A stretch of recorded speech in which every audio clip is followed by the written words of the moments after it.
Hi friends, മൗനരാഗത്തിന്റെ ഇന്നത്തെ എപ്പിസോഡിലേക്ക് എല്ലാവർക്കും സ്വാഗതം.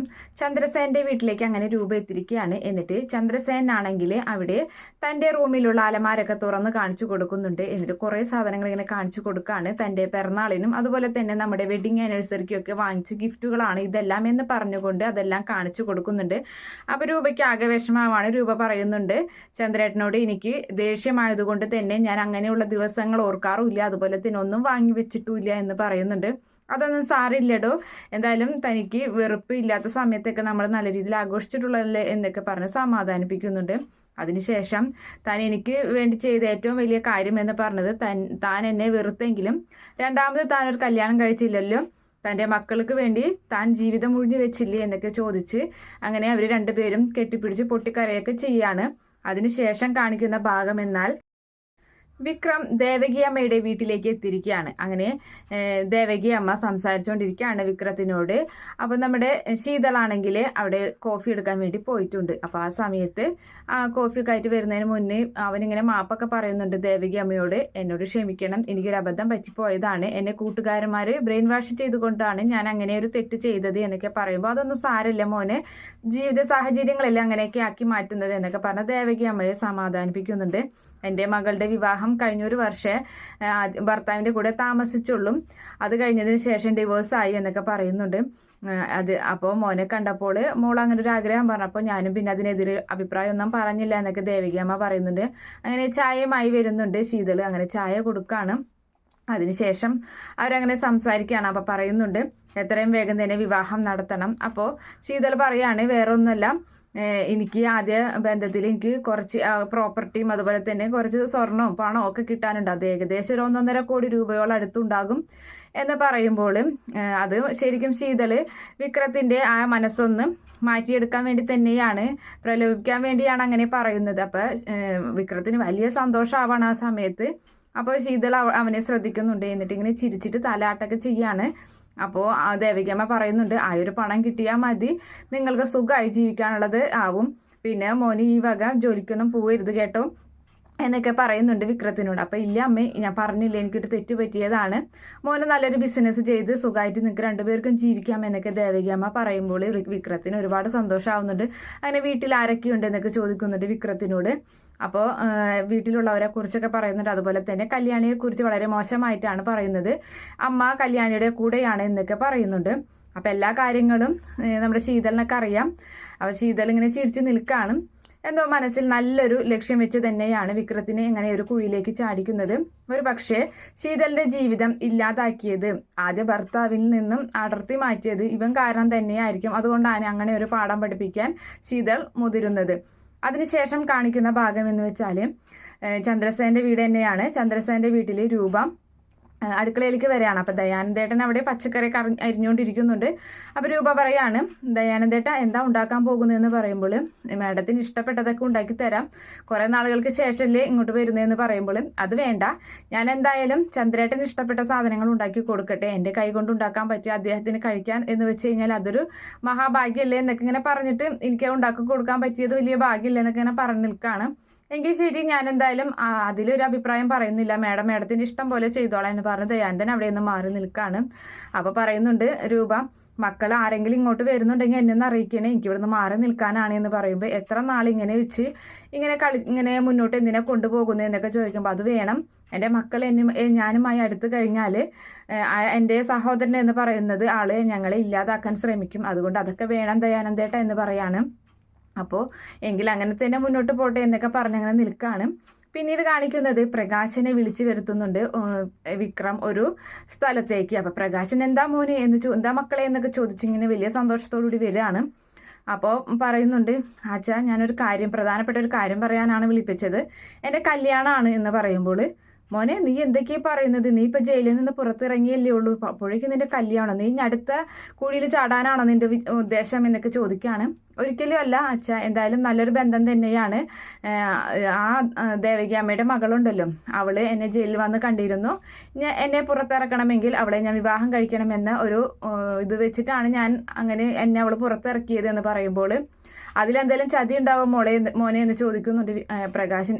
അങ്ങനെയൊന്നുമില്ല, അപ്പോൾ അവളുടെ വിവാഹം ആദ്യം കഴിഞ്ഞതാണ് എന്നൊക്കെ വിക്രം പറയുമ്പോൾ ആദ്യ ഭർത്താവ് ആരാണെന്ന് മോൻ അന്വേഷിച്ചു എന്ന് ചോദിക്കുന്നുണ്ട് പ്രകാശൻ.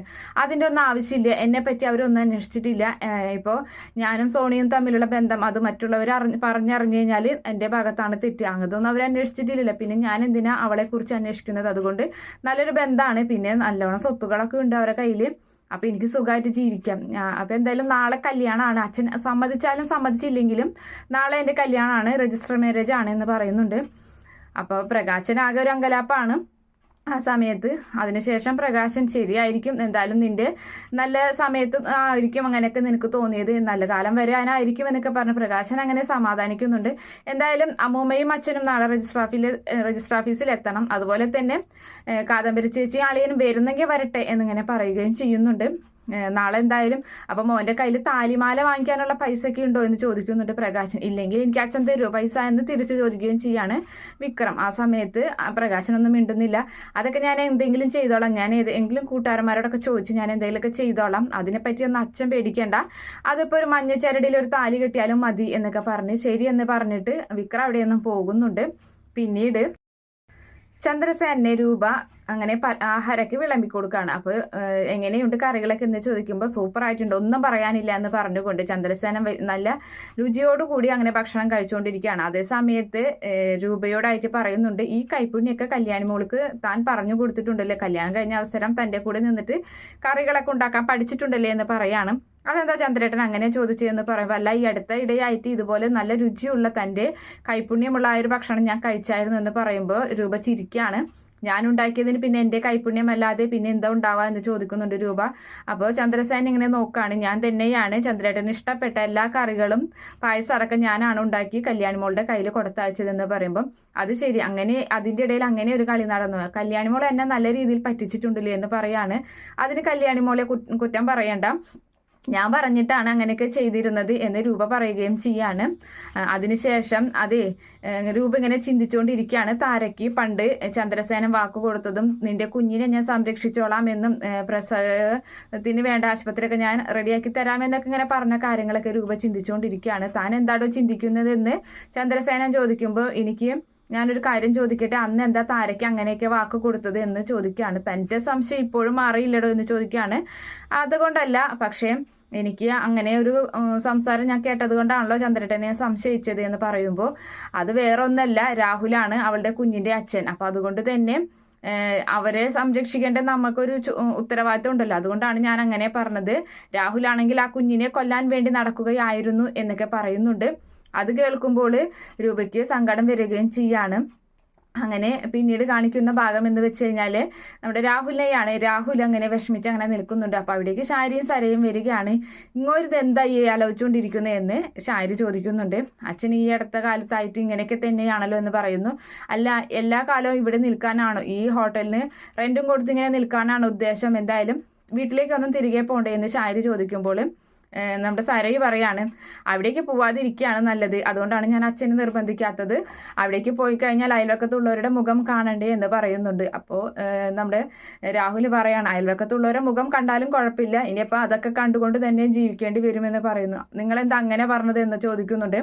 എല്ലാത്തിനും കാരണം നമ്മുടെ ഈ മകളുടെ സ്വഭാവമാണ് എന്ന് രാഹുൽ പറയുമ്പോൾ ഇപ്പം എന്താ അങ്ങനെയൊക്കെ പറയാൻ കാരണം എന്ന് ചോദിക്കുന്നുണ്ട്. അല്ലെങ്കിൽ ഇപ്പോൾ കിരണ് നല്ല രീതിയിൽ ഇതാക്കി എടുത്തിട്ട് ആ കിരണിനെ കല്യാണം കഴിച്ചിരുന്നെങ്കിൽ ഇങ്ങനെ ഒരു ഗതികേട് നമുക്ക് വരില്ലായിരുന്നു എന്ന് പറയുന്നുണ്ട് രാഹുൽ. അപ്പം നമ്മുടെ സരയ് ചോദിക്കുകയാണ്, എന്തിപ്പോൾ അവന് കല്യാണം കഴിക്കണമെന്ന്, അവനേക്കാളും നല്ലൊരു ഭർത്താവിനെയല്ലേ എനിക്ക് കിട്ടിയിട്ടുള്ളത്, മനുവേട്ടൻ എന്താ കുഴപ്പം എന്ന് ചോദിക്കുന്നുണ്ട് സരയു. അപ്പം ആ സമയത്ത് ഇങ്ങോർക്ക് ഇതല്ലെങ്കിൽ അങ്ങനെ തന്നെയാണ്, മനുമോനോട് ഇങ്ങോർക്ക് എന്തോ ഒരു ദേഷ്യമുണ്ട് എന്ന് പറയാണ്. അപ്പോൾ മനുമോനെ നമുക്ക് കിട്ടിയത് ഭാഗ്യം തന്നെയാണെന്ന് ഷാരിയും പറയുന്നുണ്ട്. മോളെ തന്നെയല്ല എന്നെയൊക്കെ ഒരുപാട് സ്നേഹമാണ് മനുമോൻ എന്ന് പറയുമ്പോൾ രാഹുൽ എടുത്തടിക്ക് പറയാണ്, അത് ശരിയാണ്, അവനെ പെണ്ണുങ്ങളോട് ഇത്തിരി സ്നേഹം കൂടുതലാണെന്ന് പറയുന്നു. നിങ്ങളെന്താ അങ്ങനെ പറഞ്ഞത്, എല്ലാ പെണ്ണുങ്ങളോടും എന്താ അവൻ അങ്ങനെ സ്നേഹമാണോ കാണിക്കുന്നതെന്ന് ഷാരി ചോദിക്കുന്നുണ്ട്. അപ്പോൾ സരയ് പറയണെങ്കിൽ അച്ഛന് ഭ്രാന്താണ്, വേറെ ഒന്നുമല്ല, എൻ്റെ ഭർത്താവിന് എന്നെ മാത്രമാണ് ഇഷ്ടം, എന്നെക്കാളും ഭംഗിയുള്ള പെണ്ണുങ്ങളെയൊക്കെ കണ്ടു കഴിഞ്ഞാൽ ആ ഭാഗത്തേക്ക് നോക്കുക പോലുമില്ല, എപ്പോഴും പറയും എന്നെ കാണാനാണ് ഏറ്റവും ഭംഗിയെന്ന്, എന്നെക്കാളും സൗന്ദര്യമുള്ള പെണ്ണുങ്ങളെ കണ്ടു കഴിഞ്ഞാലും എന്നെ കാണാനാണ് ഭംഗിയെന്നാണ് പലപ്പോഴും എന്നോട് പറഞ്ഞിട്ടുള്ളത് എന്നൊക്കെ സരയ് ഇങ്ങനെ മനുവിനെ കുറിച്ച് ഇങ്ങനെ പുകഴ്ത്തി പറയുന്നുണ്ട്. രാഹുലിന് അതൊക്കെ കേട്ടിട്ട് ദേഷ്യം വരികയും മനസ്സിലിങ്ങനെ വെറുവെറുക്കൊക്കെ ചെയ്യാണ്. അതിനുശേഷം ഷാരി ചോദിക്കുകയാണ്, അതെ ഞാൻ സ്നേഹത്തോടു കൂടി ഒരു കാര്യം നിങ്ങളോട് ചോദിക്കട്ടെ, ദേഷ്യപ്പെടരുത് എന്ന് പറയാണ്. എന്താന്നിങ്ങനെ ചോദിക്കുന്ന സമയത്ത് അതെ ഇവിടുന്ന് പോകുന്നതിന് മുന്നേ തന്നെ നല്ലൊരു സൈക്കാട്രിസ്റ്റിനെ കാണിച്ചിട്ട് നമുക്ക് പോയാലോ നിങ്ങളെ എന്ന് ചോദിക്കുന്നുണ്ട്. അത് കേട്ടിട്ട് രാഹുലിന് ആകെ ദേഷ്യം പിടിച്ച് ശാരിയെ തന്നെ ഇങ്ങനെ തറപ്പിച്ചു നോക്കി നിൽക്കുന്ന രാഹുലിനെ കാണിച്ചിട്ടാണ് ഇന്നത്തെ എപ്പിസോഡ് അവസാനിക്കുന്നത്. Okay friends, by, thank